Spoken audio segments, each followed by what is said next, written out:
Ladies and gentlemen, welcome to Wesam's World on IWB Radio. Is it Wesam talking? No, because I have a French accent. Here is Matthew, Wesam's friend, and today we're going to do a reversed interview. Wesam has been interviewing so many people that I felt like it's his turn to tell us a bit more about himself. Are you ready? Me or the people? You and everyone. We're all ready. Are the people in the studio ready? We're ready. Yes. Perfect. So, Wesam, I'm super excited to interview you today. We know each other since a long time. You're the first person who interviewed me when I arrived in LA. Thank you so much for this once again. And today I felt like the more I knew, so sorry people, I am French, so sometimes, I'm going to be a little bit like searching for my English. So, the more I got to know you, the more interesting I found you. And I felt like I want to know so much more about things that happen in your life. So I prepared a list of questions, and I'm sure everyone wants to hear the answers. First of all, thank you, Matthew. This is very exciting, and it's such an honor to be interviewed by you. Mm-hmm. I knew from the first time I messaged you that we vibed, and when I got to talk with you and become friends with you, I was like, this guy's cool, and it's been such a pleasure being your friend, and I'm very excited for today. Let's go. Perfect. So, man, you were born in Tulsa, Oklahoma, right? No. That's okay. I was born in Syria, but I was raised most of my life in Tulsa, Oklahoma. That's okay. That's okay. Rewind. No, but basically I knew your origins are from there, but I thought you were born in the States. No, so I was born in Syria. Okay. Immigrated to New York with my mom and dad. My brothers were born there, and then I moved to Oklahoma when I was 7. 7. Okay, Yeah. my bad. Okay. But you know what? Basically, you can just say, it's the same thing as being born there. It's the same. Okay. Yeah. All right. Okay. I tried to say this at the immigration, and when I needed my documents, Yeah. I said I was born in the States. They went like, no. I was like, come on, like 31 year in France. It's Yeah, with immigration, you got to be pretty. You can't just. So you did a high school in Oklahoma plus university, Yeah. right? So which major did you study? Theater, performance, and philosophy. Okay, awesome. Yeah. I'm very interested in this philosophy thing also and how it intertwine with the rest. I chose the two most money-making professions. Third one is oil painter. Yeah, so we were smart. Great businessmen here. So you played Adam Mintock on the season 2 of Law and Order: Organized Crime. Mm-hmm. You played in Awkward. You played in For the People, Good Girls, NCIS Los Angeles, and Zoo Ubiquity, and other TV series. Yeah. Can I ask you, when did you decide to become an actor? Professionally? When did you? Yeah, and when did you feel like you would like this would be a dream? Well, I started in 8th grade. Really? Doing like theater performances. What age is this? Because I need to convert with the French. So if I was a year and 11 or 12. Yeah, really? Okay, Yeah. so really early. Really early, Okay. yeah. And throughout high school, lots of great theaters, experiences, and training. And then in the summertime, I would do Shakespeare in the Park. And I wouldn't have any big parts except for my last summer there. But what was cool was the repertory theaters that would come in during the summertime. It's all these professional actors. And then here comes this little Wesam who looks a lot younger than 12 or 13 years old is auditioning. And they're like, this little boy's funny and cute, and he obviously wants to be an actor. So we'll give him a one line, or he can be like a servant in one of the scenes. And I was able to experience a lot of amazing actors from learning from them during that time.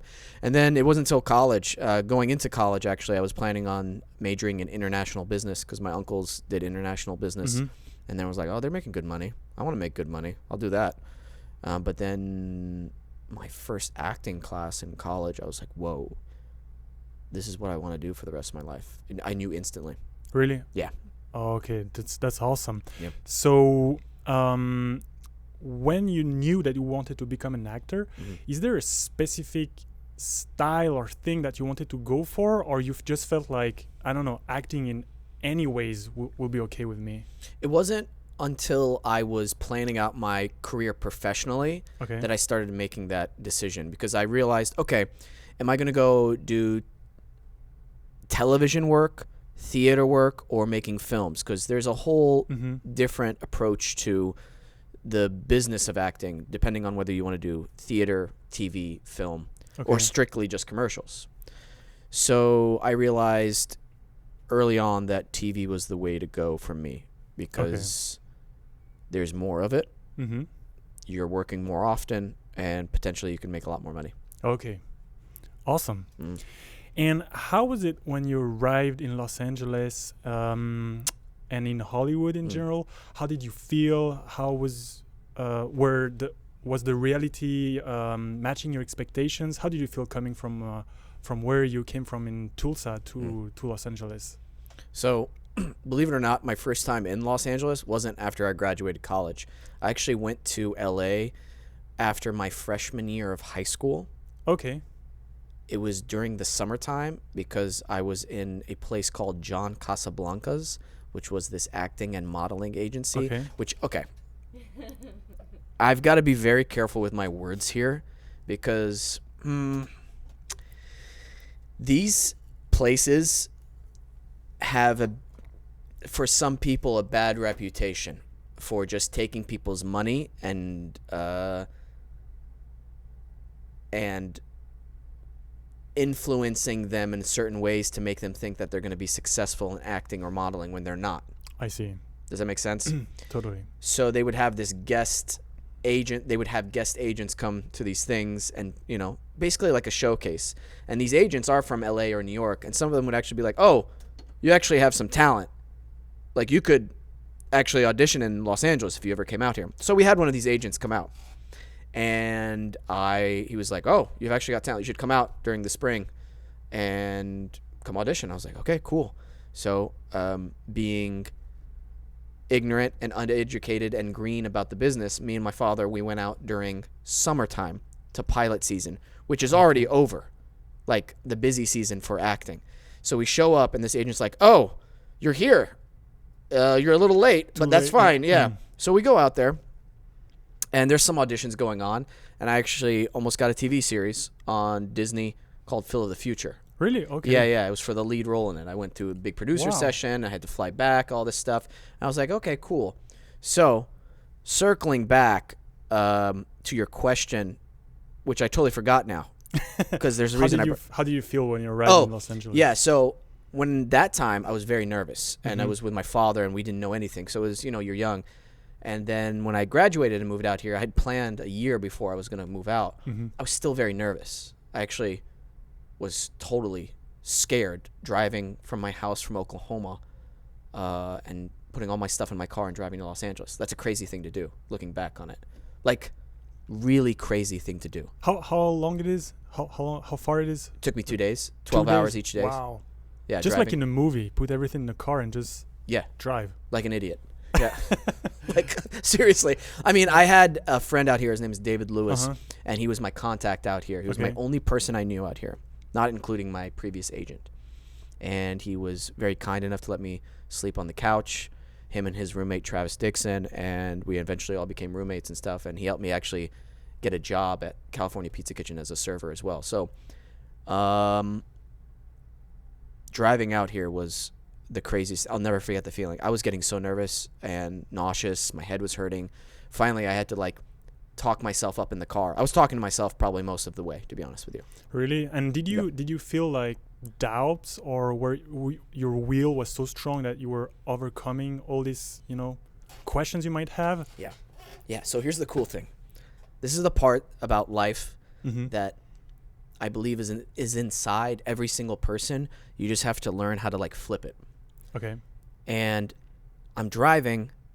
All my stuff is in my car. I've said goodbye to my parents. I've already graduated college. I don't have a degree in anything that will, get me safety work, And I'm in there. I'm like, what the hell am I doing with my life? Seriously.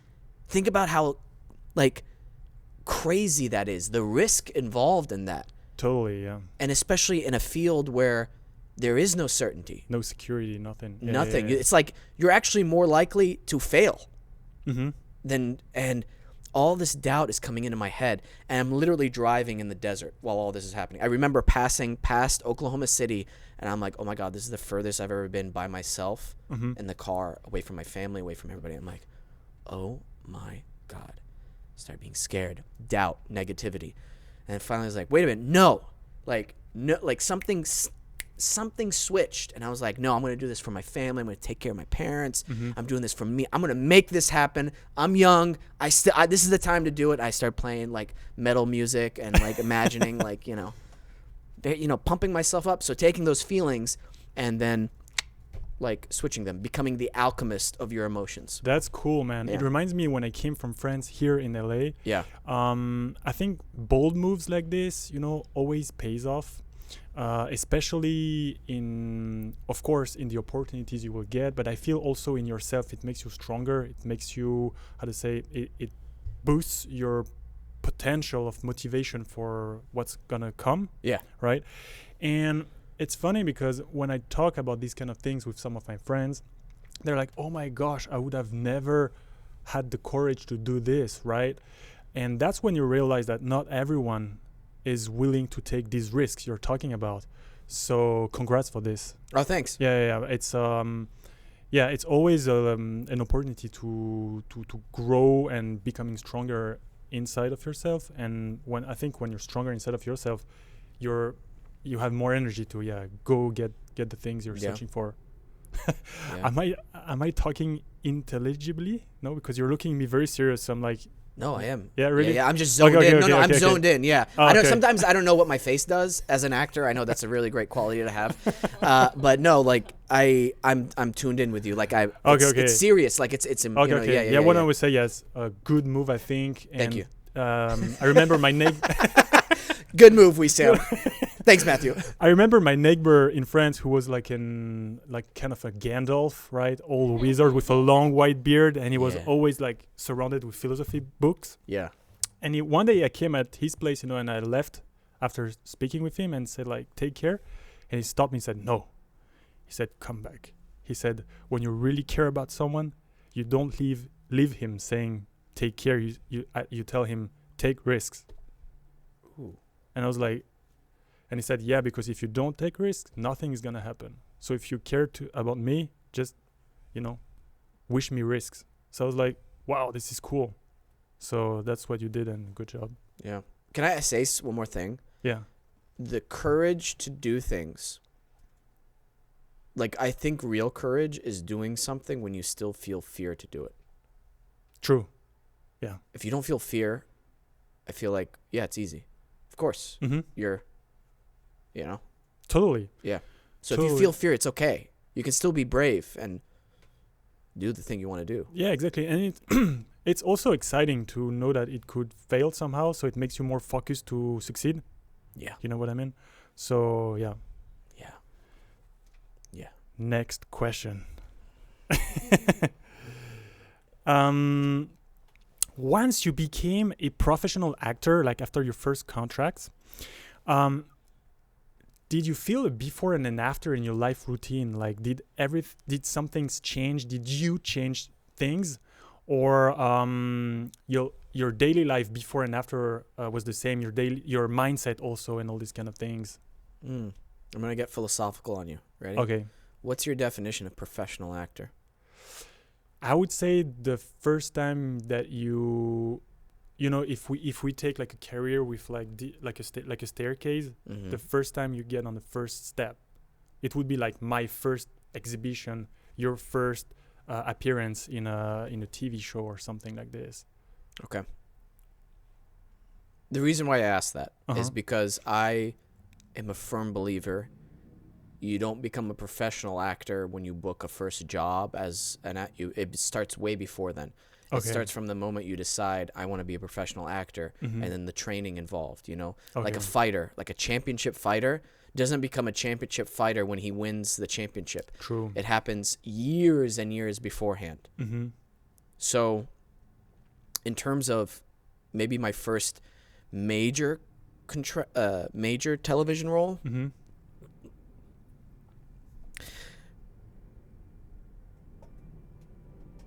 my God. So what was the question? Sorry. I got too deep in my own thoughts with that. No, the question was,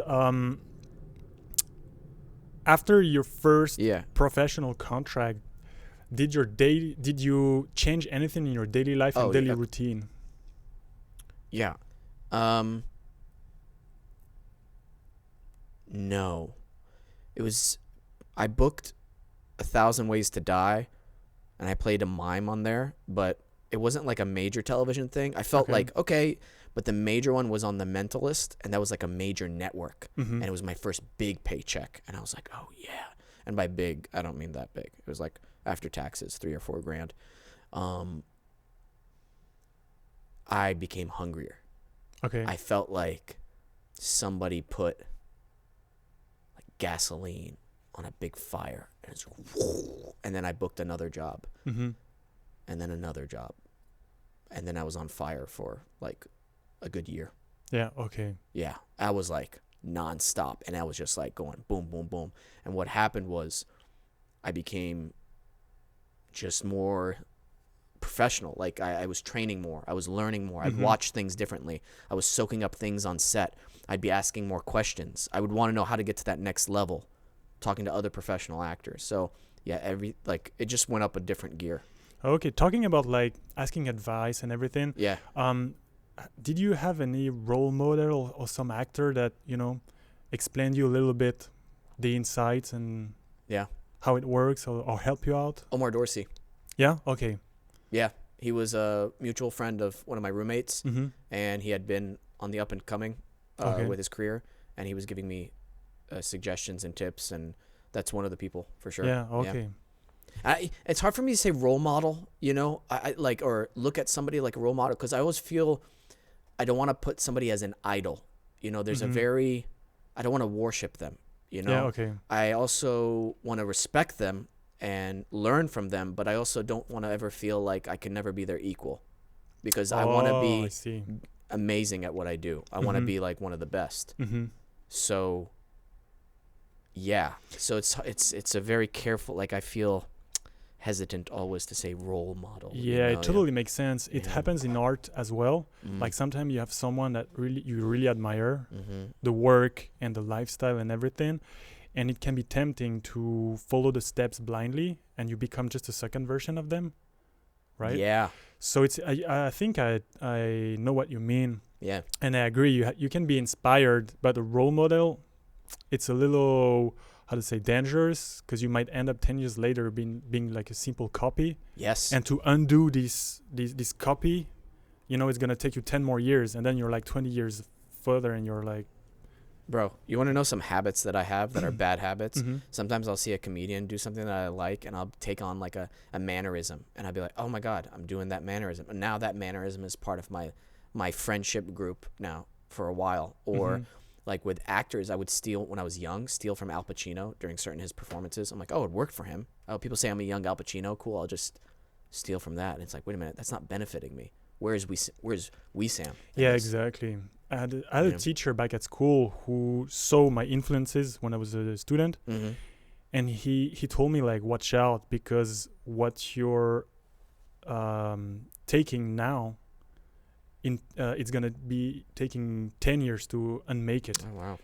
And I was like, yeah, whatever, and now today I'm trying to unmake all these first influences, and he's right, it's taking time. So yeah, I totally agree with you. Yeah. So far, what in all the roles you had, is there one that has been your favorite so far that really spoke to you?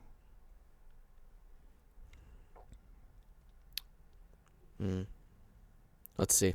Let's go through them. No, I'm kidding. Yeah, I played Hamlet in college. Okay.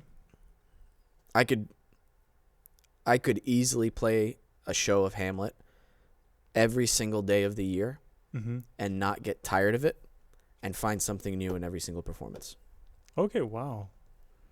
So basically something that was really early in your career. Yeah. That's interesting. The depth of emotion and the intricacy of his thought and the layered dynamics of family, politics, the kingdom, his own dilemmas with life and death, and betrayal, love, and manipulation, and it's this never-ending discovery of pain and sorrow and anger, and then love and happiness and strength and weakness and life, and then finally coming face to face with that thing that most people fear, consciously or subconsciously, death,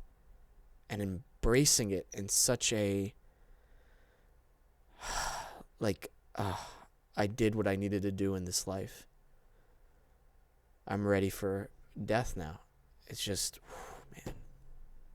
Yeah, I wish I could play it again. I want to play it. I hope to play it one more time. Is there any like films or TV series of this, or is it mostly theater? Oh no, there's a few film versions. Really? Okay. One with Kenneth Branagh, and you know what? That was maybe a dumb question. No. Okay. There are no dumb questions on my show. What's your Just favorite kidding. color? Only bad timing. True. No dumb questions, just bad timing. Dumb timing. That would be funny. Yeah, there's a few film versions of Hamlet. Kenneth Branagh. What I did was, and usually you're not supposed to do this, but I watched all the different versions of the different films of Hamlet. Mm-hmm. And I was just curious because I did it because I realized how different every single person's performance was. And I realized, I can make this Wesam's version of Hamlet. And that's what we talked about just previously. Uh-huh. That was me on stage in that moment, in that life. Me, Wesam as Hamlet, And I was like, oh my God, that's when you find your true voice as an artist, boom. Funny enough, what really made me want to become an actor when I realized there's more to this is I did a Hamlet scene when Hamlet is yelling at his mom after he kills the priest, and spoiler alert, after he kills the priest, and he's yelling at his mom for being so treacherous, for marrying his uncle. What about my father? I did a scene in class, and I felt like, I don't know if we've ever discussed this, but as an artist, I didn't feel like, I felt like I was glowing. There was this golden aura about me, and I don't know if I was acting on the word or the word was acting on me. It was the first time I've ever experienced this. It was like this flow state, I was so present in it. And then afterwards it was done, I looked at my acting teacher and she was like, that's it. And she was such a hard ass. She never really gave compliments, but she's like, that's it. That's acting. And I'm like, oh my God, how do I get there again? Yeah. So, yeah. And in other roles you had later on, I imagine that sometimes the character you're going to play doesn't really line up with who you are, like you just explained. How do you, what are the tricks? What do you do to get in the zone with this character, even though the character might be so different than who you are? Yeah. So this is going to sound like a weird thing. I use my imagination. Like, okay. I know that sounds so stupid, but like you just, there's a lot of work, detailed work you have to go through, right? So you start breaking it down, like you can use Uta Hagen's 9 questions, which are like, who am I? Where am I? What time is it? What do I want? What do I get to do what I want? What are my given circumstances? What are my relationship to the people around me, etc.? Like there's a whole life that you create. And if you practice this often, the more details you have and you start imagining what's this person going through, what are they feeling, all of a sudden, like little things like, okay, this character is, let's say, a soldier, and you're not a soldier. Well, we all have a good idea of how most general idea of a soldier acts, right? Yeah. Okay, like, standing tall, right? And then little things start coming up like, well, maybe he has an injury, so maybe he can't stand tall, so maybe he's just like leaning to one. So it starts like changing the more details you have, and it's like you're adding a little bit more, I'm not a painter, but like, a base coat. Yeah, it's funny because it would be like me sketching. You're basically sketching. Yeah. Trying to fine tune all these kind of little things. Yeah. It's the same approach. Yeah. Yeah. And then sometimes you throw it all away because you realize, let's start over. This is not right. Or something's not working and you can't figure out what it is. And you're like working it. And then you realize it's the tiniest shift. And it could literally be this. Oh, it's the dead of winter and it's cold outside. Oh, that's why the scene wasn't working. I'm supposed to come into the room like from being it cold. And that's what's bringing everything to life. Because I don't want to go back outside and I'm dealing with my wife who I don't love anymore, and the cold. The cold is the last thing, the straw on the camel's back that's putting all this pressure on me, and I don't want to go out in the fucking cold anymore. I fucking hate you. You know what I mean? You see how like it starts growing like that? Yeah, it's like that. Awesome. And how easy or hard is it to stop this role at the end of the day, after work? Yeah, it's fine. It's fine? Yeah, for me. I don't... Yeah. Okay. Yeah, like... Maybe I'm a psycho and I switch into it, but like... I don't want to judge any other actors who have trouble letting go. But, yeah, I mean... Yeah. It's fine. Yeah, you go home. Sometimes you might feel like... Man, I'm working on this new character, but I'm pulling stuff from this other character for whatever reason. My habits as an actor are carrying over. Okay. Did it already happen to you to have like roles at the same time and you have to switch from one day to another to a totally different character? Really? Yeah. Okay. Wow. Yeah. The paycheck helps to switch. Yeah. That's what I answer with paintings also when they're like, how can you work on so many paintings at the same time? It's like, yeah, you're getting paid to. By the way, this is a business that I've decided to go into. So I am aware that it's a business and you must adapt to the business in order to keep making a living off of what I do. So I know I can't do whatever the hell I want and everything has to go my way on my timing and everything like that. That doesn't work in this world. So I think that's a very clear thing that all actors should understand. Totally. I totally understand. When we think about painting, last time you were interviewing me, you asked me about style, mediums, all these kind of things. In acting, how would you describe your style, and how would you, if I would say, we usually say like, oh, what kind of paintings do you do? If I would ask you, what kind of acting do you do? What could you answer? Cool guy.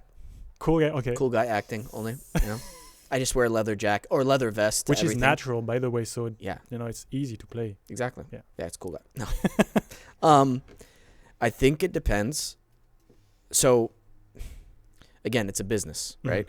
You're auditioning for certain projects that are different styles, correct? Okay. So Disney Kids TV show is going to be different from a Law and Order show. Is going to be different from an HBO Game of Thrones show, right? All those are three completely different styles and mediums.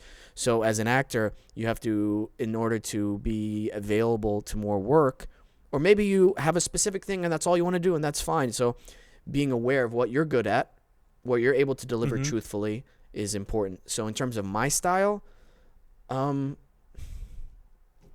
honestly, it's been diverse enough and I look diverse enough and my acting ability is diverse enough where I have done a multi-camera on a Disney Kids TV show. I have done like the Law and Order stuff. I do come from like a classically trained background with acting. And then also I've done independent films that are really gritty and down to earth and real. So it varies on the project. And I'm trying to think what else. Yeah, I think that answers it, right? Yeah, totally. Yeah. Totally? Okay. Totally. So yesterday I saw a video of you interviewing a woman where she was speaking about people not wanting to put the efforts to reach their goals anymore. And this echoed in my mind. I even shared it again as a story. And I was wondering if we could discuss about this a little bit, because it's the same in art, right?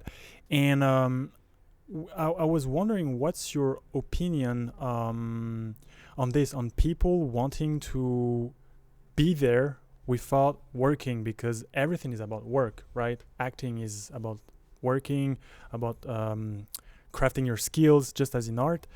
Why do you think there's into this new we can cut, right? Oh no, this is great. We can cut, or I mean, it's going great. Okay, this question is really interesting to me, but I don't know if it's really relevant to the show. Oh no, I think it is. Really, you think?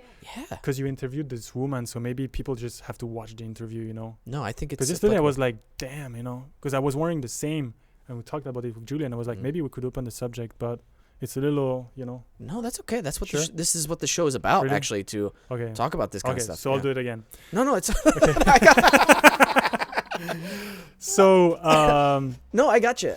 Yeah. So yesterday, you interviewed a woman, and you were speaking about the fact that some people, you know, are now willing to arrive without doing the hike, so reaching goals without putting in efforts.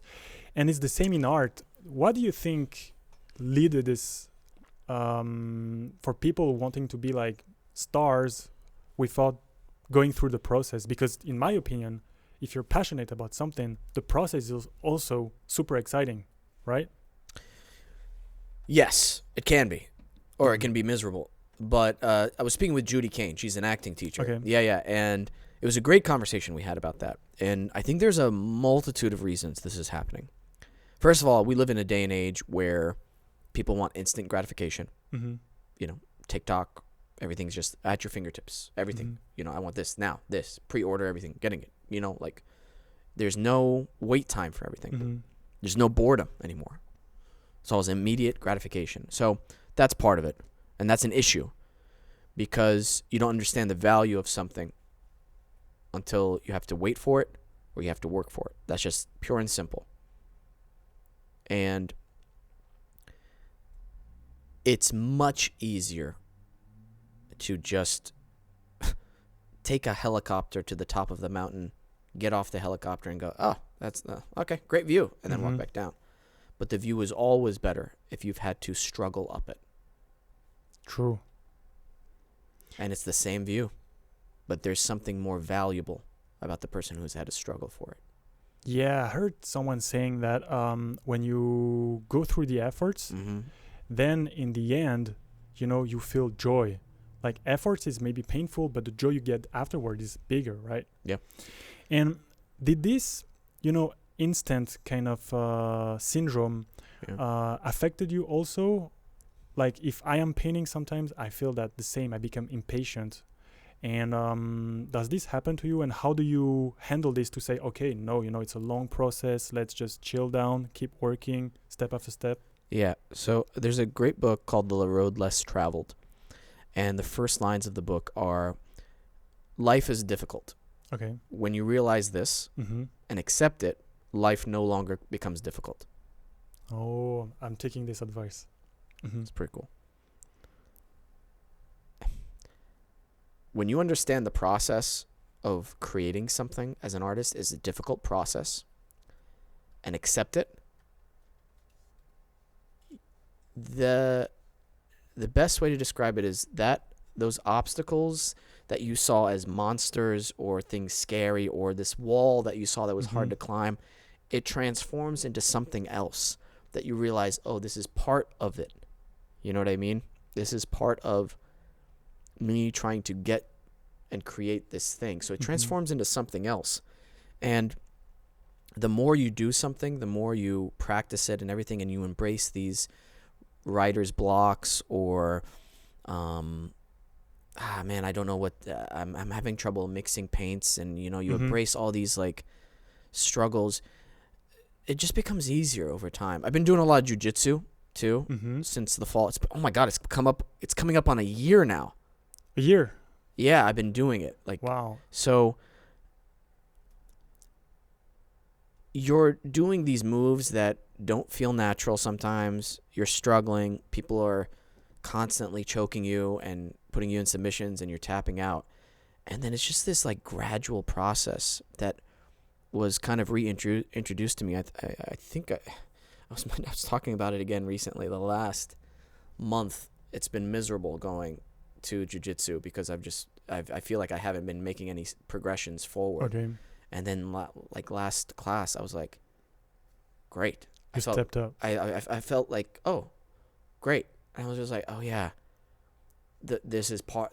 I forget that these things are part of it. You forget it, and it's hard to accept that in the moment. So, yeah, man, like you gotta just embrace that, especially if you're new to something. Mm-hmm.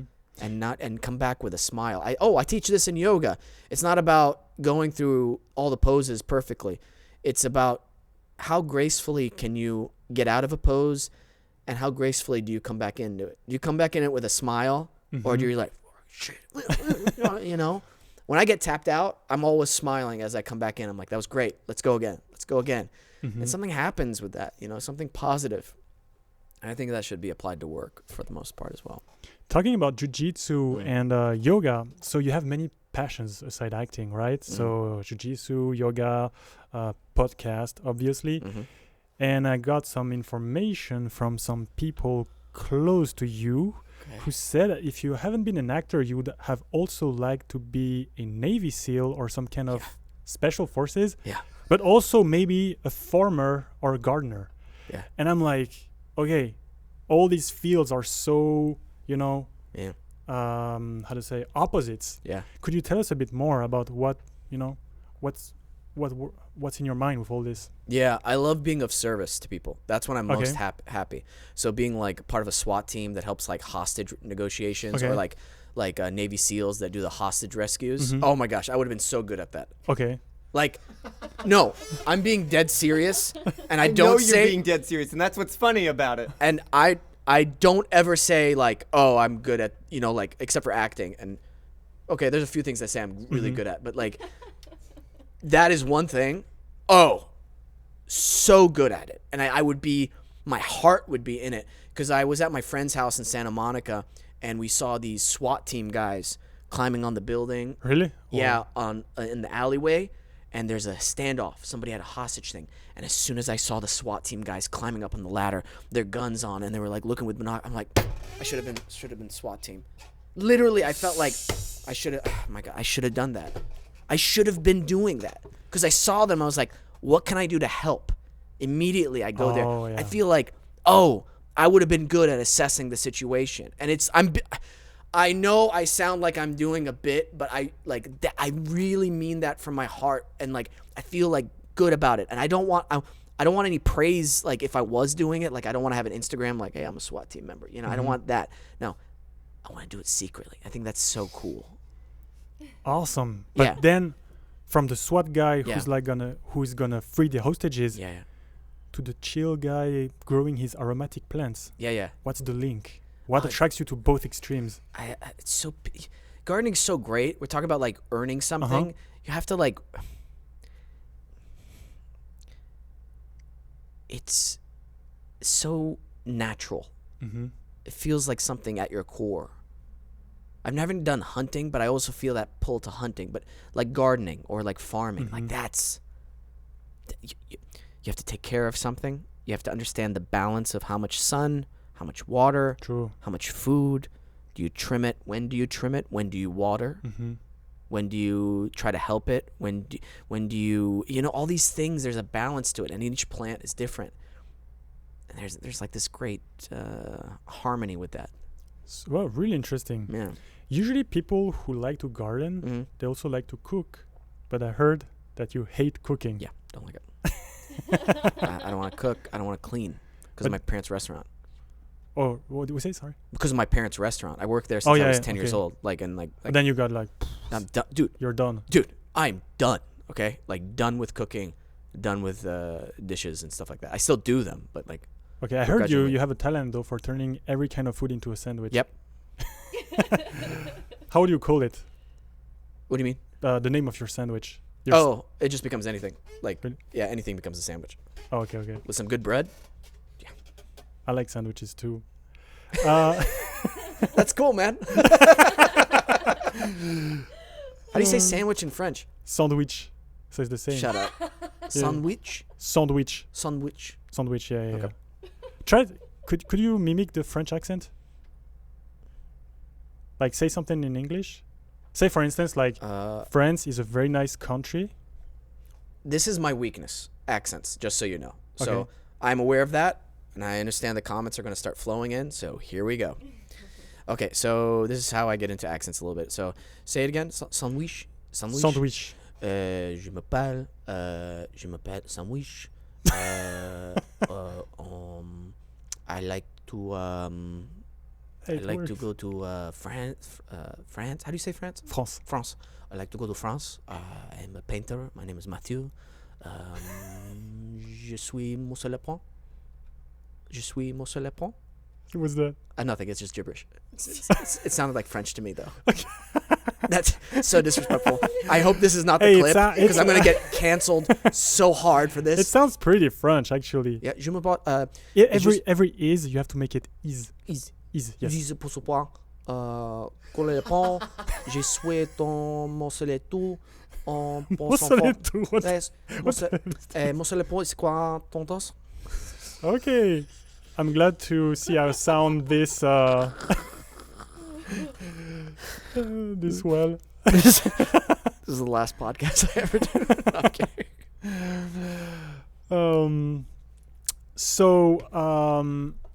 How would you relax after like a long day of work? Like a baby. Just sleeping? Yeah. Really? Okay. That's the best. Like, oh, you mean what I do when I get home? Yeah. Once you get home. Well, Shower. sleeping works. Sushi dinner is also the. Have you seen the difference between sushis in Japan and here in the West? Yeah. Julie, which is my fiance, Nogi-san, you interviewed her last time. She was telling me like, nah, let's not eat sushis because it's not the same as the real ones. And I was like, she's just like these people who are a fan of something and they're like, nah, it's not the same, right? Mm-hmm. So I was like, yeah, whatever. And then I arrived in Japan. And first, the sushi was looking really different with the fish on it and so on. And I tasted it and was like, you were right. Did you feel the same? Yeah. Crazy. It's melting on your tongue. I miss Japan so much, man. Your trip to Japan, what did he bring you and what did you bring back that you didn't have before? Oh, that is a great question. What did it bring back that I didn't have before? Are you talking about my first one with my buddies, Isaiah and Jante? The one where last time where you told me you went there alone for like some spiritual quest. Yeah. And we saw you crawling to some caves like this. It was great, man. It was great just to be. I was kind of thinking I was going to be more secluded, but then I realized phones keep you connected more than ever. Mm-hmm. And I was like, oh, I'm really still kind of connected. So it wasn't really a spiritual quest as much, but I enjoyed traveling on my own, being on my own time. It's always nice to try that because you're not like, hey, you guys ready to go? It's just like, I'm ready to go. Follow the little flag. Yeah. Yeah, and it was just nice to get out of California and LA, especially when you're not working. It's just nice to recharge. It was a very nice recharge. Mm-hmm. Yeah. Perfect. Yeah, you told me you can't wait to be back. Is there any trip plan or something? No. The Cafe Mamea, my favorite coffee place in the world. They have this. Here, let me play this. Coffee will never be the same again. Coffee Mamea Kakeru is anything but just a cafe. Imagine a chemistry lab, but on a stage. You're sitting front and center, watching an orchestra of baristas performing their craft like a symphony. For $35 per person, we got an omakase course, but for coffee. Using seasonal beans curated from around the world, these maestros served us It's a strange three-part glass symphony. for drinking Each coffee. brew came with Swiss pairing, and the experience was like a musical progression. We never knew coffee could taste like this. Yeah. The baristas are also really chill. They took the time to. Have you been there? No, not their new location, but their Really? this new location looks amazing. It's in Japan, right? Yes. Yeah. Awesome. Why did I whisper when we talk about Japan? I'm like, yeah, we talk about Japan. Yeah, because everyone there is so quiet. Yeah, that's probably what. That's it the is. only place in the world where I arrive like in middle of the how to say the like a huge crossroad in middle of the city, and you don't hear cars, you don't hear people. It's so weird. You feel like what's going on? Why there's no sound? First of all, I felt like that the people are so well educated that bringing volume up is badly seen in general, whether it's your voice or your music or whatever. And probably this transposes also with like car engines and everything, because everything is so quiet. Yeah, I love it. Yeah, it's awesome. Because here when you arrive in LA, it's like everywhere, right? And the cars are so big. Here's the only place in the world where I don't cross at red. Everywhere else, I'm like, whatever, I'm French, Latin, I just go. Here, the truck is like this, and I'm like, I'm gonna wait. Yeah. Yeah. Right? Oh, man. It's big and loud, yeah. So It's crazy how inconsiderate people are here, especially Los Angeles. How inconsiderate they are. mm-hmm. They just want to live in their own world and everything like Yeah, that. Like, and they want to be loud. This is annoying. oh my God. It's dude. Yeah, you drive a Tesla, so you know it's not loud. But sometimes I see cars, they're already loud cars, and they even tune it to be even louder. And I'm like, what's the point? I know you're here. You're just like breaking my ears. So yeah. I wish I was emperor. That way those people can go to the place for about 5 days. Which place? The place. What's the place? Oh, it's a place that I made up if I'm emperor. That whenever Oh, you do okay. inconsiderate things, you Watch just go out! to What are you gonna? We're gonna say we're live now. No, I'm not going to kill anybody. They just go to a place where they learn why they did what they did was wrong, Uh-huh. and then they come back better citizens. Yeah, I wanna. That's good, Okay. right? That's great. Okay. Or people who play their music like on a Bluetooth speaker in the middle of public, so loud. Oh no! This is not possible for me. Well, they enter in the bus. In France, we take a lot of public transportation, and they enter in the bus with the music. Okay, what is your top 3 annoying things in public spaces? Oh, dude, I love these conversations. Let me tell you something. You have only 3, not 20. Okay. Okay, yeah. Bro, you want to know what just happened to me before I came here? Why I was late? I was actually late. Really? Yeah. Okay. I drive a Tesla. Mm-hmm. I'm blessed. I understand that. So, my little charging adapter, I lost it. I needed to charge my car here. Okay? So I ordered it off Amazon. I saw the Amazon truck driver coming, and I was like, oh, great. I get to charge it today, so I don't have to charge it tomorrow. I'm trying to save some time. I'm busy. So I see the Amazon. I'm leaving my apartment in my car. I go, hi, excuse me. Do you have an apartment or do you have a package for Wesam Keesh? I'm not going to say the apartment. I almost said my apartment. Yeah. And I said my apartment number, and he goes, oh, they're all mixed in here. And I go, oh, okay, I'll just walk up with you, and I'll open up the gate for you.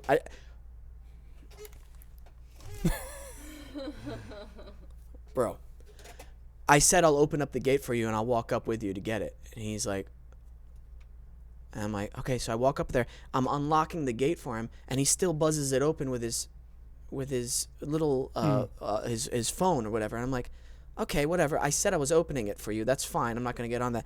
And then he's like putting up his packages out, and he goes, you're going to have to wait. It's all mixed in here. And I'm thinking he has to like find it and give it to me, which is fine. No, he's like, I got to go in order. In order, like, oh, one by one. So he cannot go on his phone just like, okay, this is your name. Here's your package. Just. He can. Okay. You know why I know he can? Because I've asked other drivers the same exact situation to do that, and they did it fine. Yeah, so see, why someone would choose to make things complicated? I don't understand. So I had to go move my car because I thought he was just going to give it to me. I had to go repark in my apartment. I go upstairs, and then he's at my front door, and then he goes, all right, now it's your turn. And then he hands me the package, and I'm like, oh. Wow. Bro. You know, I wanted to steal his truck so bad after that and ruin his day. My God. I don't understand. Oh, what happened? Send me the coffee good. Okay, sorry. Oh yeah, just ignore. Yeah, that. yeah. Sorry. I thought there was like Stay an important. in the moment. I'm just trying to stay in the moment. So, that's just idiots like that. That's lower on the thing. Top 3 things. Oh, number I don't know what number it is. People who sing on airplanes. Sing? This never happened. People who sing on airplanes. Bro, Singing. singing. Like they're stuck on the tarmac or they're in the air or some. If you're forcing me to listen to your music on an airplane, I am praying for that thing to crash down. Okay, we'll never travel together. Sorry. Bro, that is so inconsiderate Singing, and rude. That's crazy. I never heard anyone singing. Like they would put their music on and just sing on it. No, they'll have a guitar out and they'll be like, making my way downtown, and then other people start singing, and I'm like, what is this? Are we all just playing the music we want to hear? Okay, I'm next. We're gonna play some metal music for everybody. Like, what is that? Like that mentality? Or you're on the subway and people are like, I cannot. I have zero patience for that stuff. Okay. You shouldn't go into Paris because in Paris there are a lot of people playing. Oh, really? Yeah. Dude, that should be against the law. In France, are you talking about just like street performers, like where they ask for money, or because he's talking about like people who surprise perform? Oh yeah. like in public spaces, like buses and for attention. They're doing it for like videos. Yeah. Oh, okay. So there are 2 things in France. The first one is the sad part where people are playing for money. So poor them. They're obliged to enter the subway and play music to make some income. So this I think these shouldn't be blamed. Them shouldn't be blamed. Yeah. There are other street performers which is fine. They're just like be in the street and you playing, you just pass. Yeah. But I don't know, maybe Julie, tell me if I'm wrong. I haven't seen many people just entering like this for fun, and just playing out of the blue. Oh my God. See, I don't mind it. Like, I get it. Somebody's trying to get money. They're poor. They're singing. That doesn't bother me. It's the ones who are like, hey, we're musical theater kids and we're going to be singing, what's a musical theater song? Wizard of Oz. No, the Rent song. The what song? 5,025. Oh, whatever. the Rent song. You guys just mentioned Your favorite musical. my most hated musical of all time. And that might be a pet peeve of mine. That musical, Rent. Okay. Have you seen it? No. Real Stupid. quick, before we talk about Rent, we got to say goodbye to Adobe Radio. Oh, we'll be back afterward, right? Yeah. Yeah, okay, The we'll show- be back afterward. There's going to be a little commercial and I don't know which kind of little publicity. No. That is our time on Adobe Radio, but the show continues on Spotify, Apple Podcasts, and YouTube. You know what I mean? We only get an hour spot here. Oh, the on hour is Adobe. already hot. Yeah, and then we will continue the show though, but it continues on YouTube, Spotify, and Apple Podcasts. So the live portion is over. Okay. Should I say something? We already said it, so we can just keep going. Yeah, okay. Bye, Adobe. Rent the musical. Okay, I won't watch it then. You know what it's? You know what it's about? Tell me. 5 or 6 losers. Whoa. Complaining that they have to pay rent in New York City. Talk about people. You remember what we talked about? People who don't want to work to get to the top of the mountain? That's them. Okay. That's them. So this is the second one. Third? Oh, gosh. Give me something good. What people? I feel like my friends know me more. What is it? What does Wesam really hate? Inconsiderate drivers. Yeah. Yes, You've almost followed people before. Yeah. Yeah, you can. You've Yeah. gotten a little. Yeah, I almost followed somebody home. Really? Yeah. He did such a bad move on the road? Yeah, it was in a parking lot, and I wanted to follow him home because I was already more than halfway backing up out of the parking space. Then he honks at me and swerves around me like I did something wrong. So that's where my head Switched. flipped. Yeah, It yeah. switched, and I was like, okay, cool, I'm following you home. I wasn't going to do anything to him. You know what I wanted to do? I wanted to ruin his night's sleep for the rest of the week. Playing music, of No, course. I wanted to wait till he got home, got out of the car with his family, and be like, "Great, I know where you live now," and then drive away. And that's that's it. when you get arrested. No, That's no, what, you don't get arrested? no. I could say, "Great, That's I not a know where threat. you live now." Okay. Especially if I said it with a smile. I could go, "Great, I know where you live now." Oh, that made it worse. No, it's not. I think I would have preferred someone to say it angrily at me. No, that's where you get in trouble with the law. Yeah, inconsiderate drivers, I think. Yeah. Peter? Can Yeah. you just the sound just a little bit lower? A little lower, Just, yes. just a little bit. Sorry. It's I No, got no worries, no I worries. yelled. I have like sensitive hearing. So. Yeah. Okay, I'm gonna ask you a few more personal questions because I want to get deeper in your mind. Matthew, I would love for you to get deeper in my mind. I also know you like to put your friend in safe but uncomfortable situations, Yes. which you tried right now. That's partially true. I don't like it to be totally safe. Yeah? Yeah. Okay. There needs to be the element of I might get hurt doing this. Okay. So, what is the one thing you cannot forgive? Whoa. That I can't forgive? Yeah, like that you can't forgive, yeah. Or maybe you can forgive everything. Well, I think if I had a child and he did something to my child, definitely that. I mean, we just got really dark. We were having such a great time. Listen, I'm a firm believer in redemption Yeah, okay. for a lot of people, even though I get annoyed and I get angry. But yeah, redemption, I can forgive like most about everything. Okay, that's nice. Yeah, because I like to just move on with my life. I don't like to. Yeah.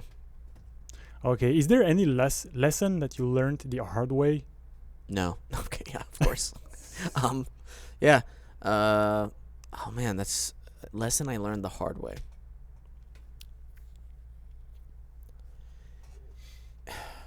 Be careful when you want to burn a bridge.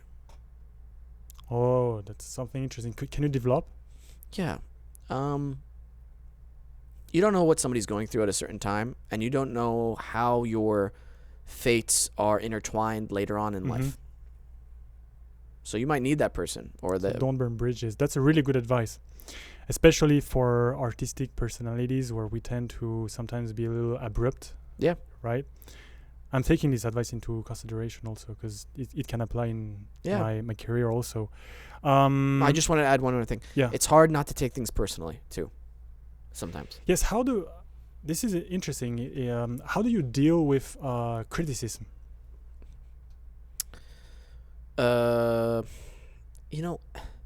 Like, is it fueling yourself or Depends who it's coming from. Okay, let's talk about constructive criticism. Mm. Yeah, right. I'm open. Yeah, okay. If it's constructive, yeah. I'm always looking to get better, especially if it's coming from somebody I respect. Mm-hmm. Like my team here, I'm always open to constructive criticism or, hey, let's talk about this, why this didn't work, because they have unique perspectives on it and they're professionals as well. Mhm. And we want to make sure the show grows great. So yeah, my team is great with that too. And I hope that I offer that energy to always be open to those criticisms too, because you don't want to be that person who's like, people are scared to give you a criticism. Yeah, totally. Linked with this, if you could travel through time, what would you tell the Wesam like from 10 years ago? What would you advise him? Invest in Apple, Tesla. Yeah, I would literally do all the things to make 10 years ago Wesam more stable and financially. Yeah. Yeah. Okay. Yeah. That's such a silly answer. I mean, there's other personal things probably that I would not want to mention here on. Yeah. Yeah. Okay. Tell us about one of the best experience you had so far, if that's not too personal. No, of in general or In general, something that brought you so much energy that this has been beneficial in your career, in your personal life, in everything. Like if you feel there's a milestone somewhere with something in particular. I beat Elden Ring last year.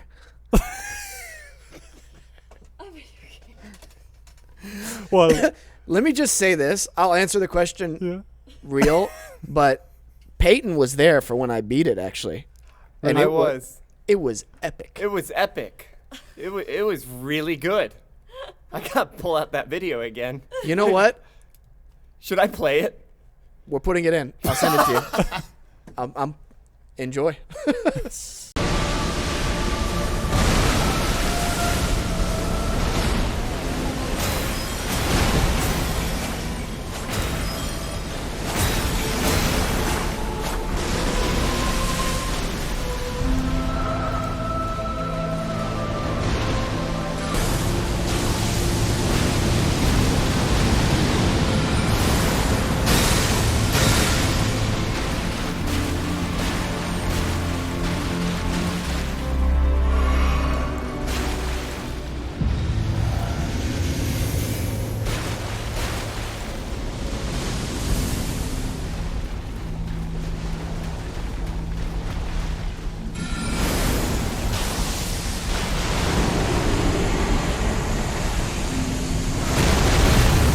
Yeah.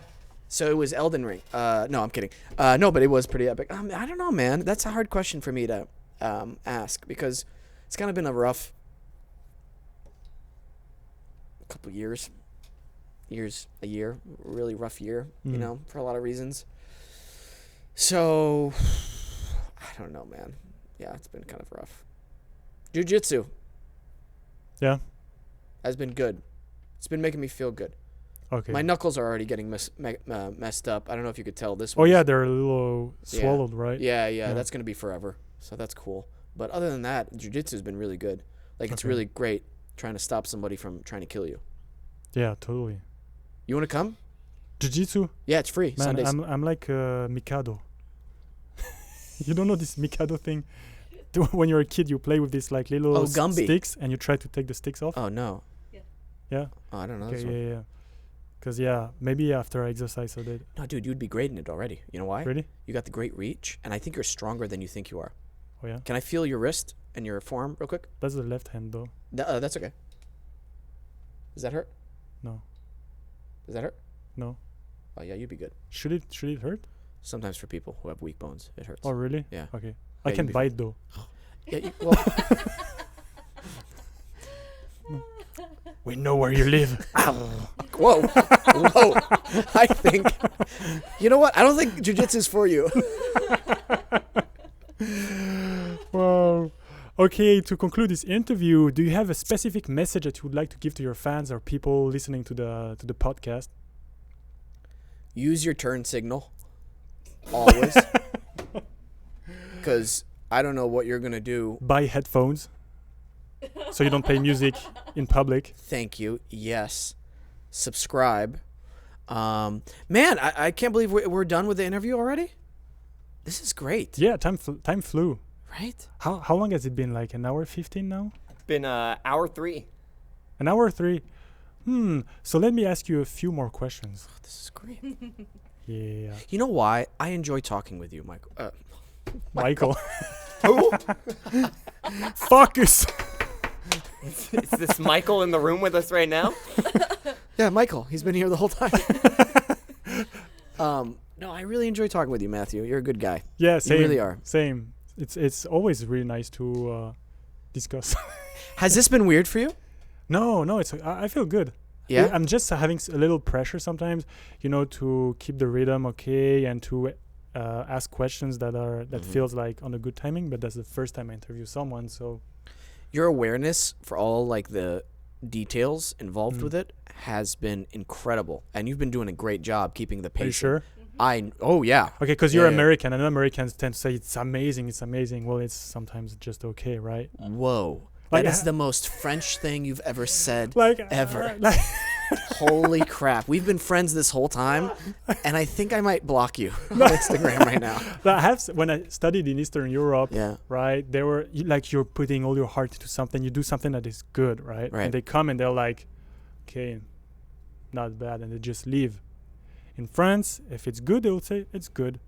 In America, if it's good, they will be like, it's the best thing I ever saw. So you never really know where to. And when the people say, okay, it's good, you're like, okay, so it means it's shit. Let me tell you why it's amazing. Because, first of all, not most people can do what you're doing, interviewing people. And you came, first of all, prepared. The pacing has been really good for a first time. Okay. It really has been. And that's why it's amazing, because everything has there's been a flow to it. We've gotten serious. We've had fun. It feels alive. It feels organic. And has it been perfect? No. But first time, amazing. Okay, cool. I'm glad to hear this. Yeah. So could you tell us a little bit about your upcoming projects? What are you up for? What are your hopes? What are your target, your aims, and all these kind of things?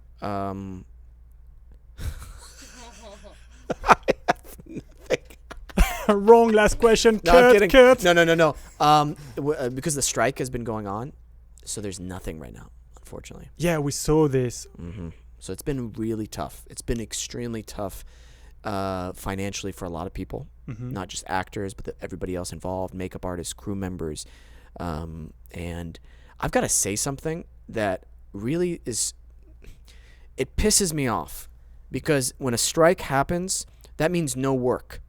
Yet SAG is offering these free passes for independent productions of films to continue filming. Now, while I'm happy certain people, okay, well, at least, certain people, I guess, get to work. What about everybody else who doesn't get to work? And you have A-list celebrities who are involved in these projects.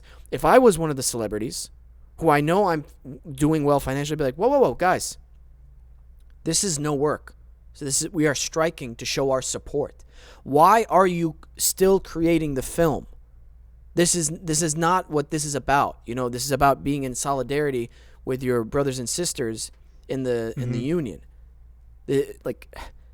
Oh, cool.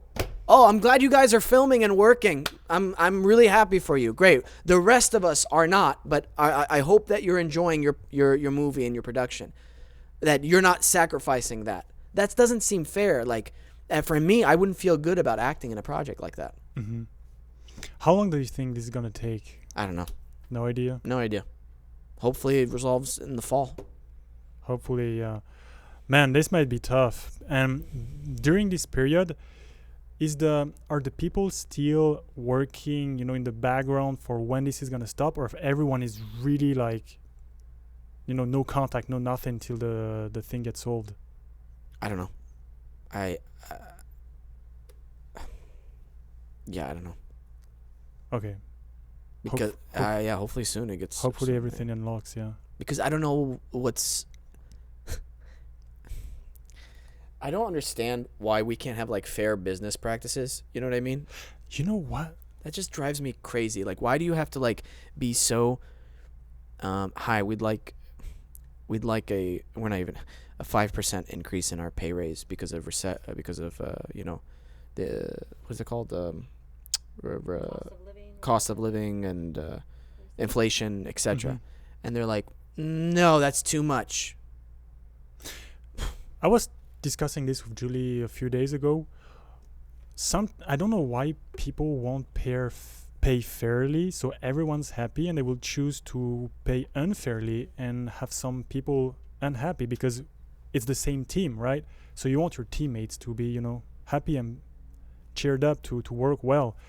We're talking about. I watched for the first time Squid Games the last days. So yeah, I'm late with this, very late. How was it? Yeah, I loved it. Yeah. Typically it's not my kind of film when there's a lot of graphic things and thrillers and everything. But I loved it because Sergio was so good, and I learned that the guy Netflix made $1 billion with this, and the guy who wrote it has been paid $50K, and I was like, if you're going for more seasons with him, why would you make him unhappy paying him like this? So sometimes capitalism, it's good when everyone can grow, but when you make it in a way that you're exploiting a little bit, it doesn't make any sense. I don't know if this is politically correct to speak about this here. No, it is. It is because it's so crazy how far apart these studios are from making a deal. It's so insane and unfair. So I'll give you an example of what would make these CEOs be heroes, basically. If each one of them was like, you know what, you're right, everybody deserves, we're going to take a 2% pay cut from our salaries, each one of us each year, to give you guys what you want, and we're going to address these AI concerns with real protections for the artists, because we believe that a computer cannot do what a real person can do. So we want to make sure you guys are protected and that we can all work together and continue making great projects in the future, and everybody gets a decent cost of living raise for certain things. Do you know everybody would be like... So it's only a matter of 2%, right? It's a very small fraction. Yes, and they would still have their millions of dollars that they make every single year. And, hey, long life to everybody. You guys are all old, like in your late 50s, early 60s. How much more money do you want that you've already accumulated and you want to spend? Like, how much is enough for you? Like, seriously. You get $50 million. Let's say you got $20 million. Dude, you could still live a fulfilled life with that. Yeah, totally. I think at some point it becomes kind of an obsession or just a passion for, generating money, because it doesn't make any sense if you don't see the color of your bills before you die because you have so many. So, I mean, it's the fine. color of your bills before you die? Wait, what? Oh, what I mean is that Sorry. if the money you keep making, you never see it in front of you because, you're how to say, because you have so much, the portion. Yes, you see what I mean? Yes. It doesn't make any sense. So, I mean, it makes sense if you do it for you, but you don't harm anyone. But underpaying people while you have this amount, it's weird. It's unethical. Yeah, unethical. How are you okay with that? Like, seriously, how are you okay with that? Mm-hmm. Yeah, I'm not. So. Yeah, I know. How are you okay with that? No, I'm kidding. I'm not. I'm on your side. Sorry, I just, it's been bugging me so much lately. And I never say shit like this. I'm never like, fight the machine, fight the power. And now it's just like, okay, this is time. This is getting way, way out. It's been out of hand for a long time. Anyway. I want to say something to finish that I feel is important for you to hear it. We're discussing with Julie, my fiance, about you last time. And we're sure Wesam is going to do great in the future because you have a style, a physique and an attitude. I already told you this. I don't know, it's special. And we feel that when you're going to age, you're also going to look really cool. Oh, thanks. And we feel that, your future might be bright. We were telling this to each other. And because we talked about a, difficult topic like right now, right before, I feel like this is a good note to finish on something positive. We believe in you, and bro, we like you, dude. I like you guys too, and makes my heart and soul warm to be to experience this with you, this connection. So thank you. Looking forward for what you're gonna be up for. Thanks, bro. Guys, enough of French accent today. The show is over. Can I have my show back? Yeah, Thank you. We're gonna switch seats in a bit. And I'll have to call him Mr. Keesh again. Yeah. I think that's fair. Monsieur. Yeah, Monsieur Wesam Keesh. So you can follow Wesam on Instagram, Twitter. I don't think. OnlyFans. I'm on OnlyFans, Instagram, Twitter. I'm on LinkedIn. I'm very big on LinkedIn. No, I'm not. Follow Wesam's World also on Instagram and on YouTube. Thank you. And man, it was such a pleasure to have you on the other seat today to learn more about you, and hopefully you enjoyed the process. No, hopefully you enjoyed the ride. I did. Yeah, perfect. Dude, I would go on a ride with you anytime. You're making me uncomfortable now. All right, people, have a great day. Thank you, Wesam. You want to end it with my little saying? Always remember to listen, think, and then talk. Yes. Yeah. Go ahead. Can you repeat? Always remember to listen, think, and then talk. Okay, so here's Wesam's motto to end the show. Always remember to think, listen, and talk. This is important. Have a great day. Peace.